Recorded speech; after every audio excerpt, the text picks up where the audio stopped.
perhaps considering targeting funds, targeting loans to for specific needs. And again, I'm just thinking out loud here, but you know, like something that's related to visitors, if they would need startup money, assistance. Like if somebody wanted to open up an outfitters, bikes, canoe rental, that type of thing, and needed, you know, $15,000. We could get some of it from a bank, but you know, the city came in and helped them out. Targeting our money towards some specific sectors of the economy that aren't getting any attention, that perhaps by putting some money out there, it might jog somebody into taking a chance on opening a new business. And or bringing it into their existing business. I think that might even be to enhance their existing business with it. So I think you're right on that we need to put some ideas in people's heads, whether it be a new person or an existing, to stimulate more activity. Maybe we should consider a little advertising campaign of EDA products. You know, right along targeting is beautification. Yep. You know, the micro loan, we only have 15, but our revolving loan funds, we can certainly make a sweet deal for anybody who wants to come in and get a revolving loan fund for $15,000 to start an outfit. I think, you know, we need to say that, because you know, Brad makes a point that we're seeding by advertising what we want to, what we're targeting, what we would do. We're putting ideas in people's heads. Young people say, I want to do that, and here's my financing opportunity. I'm thinking like if we established a pool of money, like say 30,000, and said this money's specifically designed to go towards whatever, arts-related thing, and you know the interest rate will be 2% below prime, with a 1 year no payment, whatever. Just sort of establish it in a way that it makes it look a lot more enticing to people to consider starting a new business. But cap it, rather than saying we got $500,000. I want to open up a $350,000 outfitters. Yeah, exactly. Which probably would be a good idea, but they could write us the check instead of us.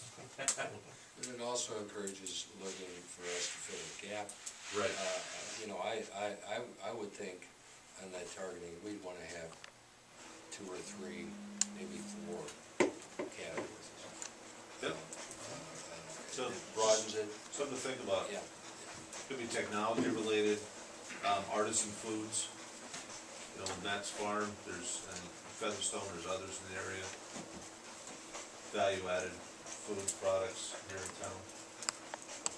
Value-added food products as an industry would be fabulous. Value-added foods is one of the things that USDA has a lot of, or has a program for that's pretty successful. Yeah. We're in an agriculture center, and we don't need a green giant canning factory. That'd be nice. But I'm surprised we're not doing more. I just want to say one thing before anybody else want to ear to the ground. I went to, as a part of this Minnesota Together thing that Steve and I have been working with this steering committee. I went to Farmers Co-op and talked to Gordy and presented him all of our materials. Gordy basically asking if they wanted to make a contribution to help fund the activities, but also participate in the town meetings and the community gatherings and all of that. And the board, with representatives from Spring Grove and Houston and Caledonia and Rushford, basically told him not only the corn is down and the hogs are out and bird flu and all of that notwithstanding, so no contribution, but also told him that they would not approve him on his time, on co-op time, participating in this workforce, regional workforce program. Although Gordy did not himself, he wants to stay involved and keep reporting back to the board, and as we develop and have more to show, he promised to keep them abreast of it. But I mean, that, you know, this whole question of what's going on outside the boundary of Rushford is so important to us on how we develop and the decisions we make, and to get just a sort of a stonewall, because that's kind of how it felt, where, you know, he can't go out to Tri-County for a half-a-day, lunch included, brainstorming session with entrepreneurs and business owners to talk about workforce issues. Yet, Maxfield study claims, and I don't dispute it, that at this time of the year, the largest employer in Rushford these days is Farmers Co-op, fall and spring. You know, and so it behooves us to try to talk more. Yeah. Although we have talked blue in the face with the village and enough for tonight. Anybody have anything they want to talk about? The three mayors are having coffee Saturday morning. Peterson, you gonna invite Jennifer Wood, just to make her feel better?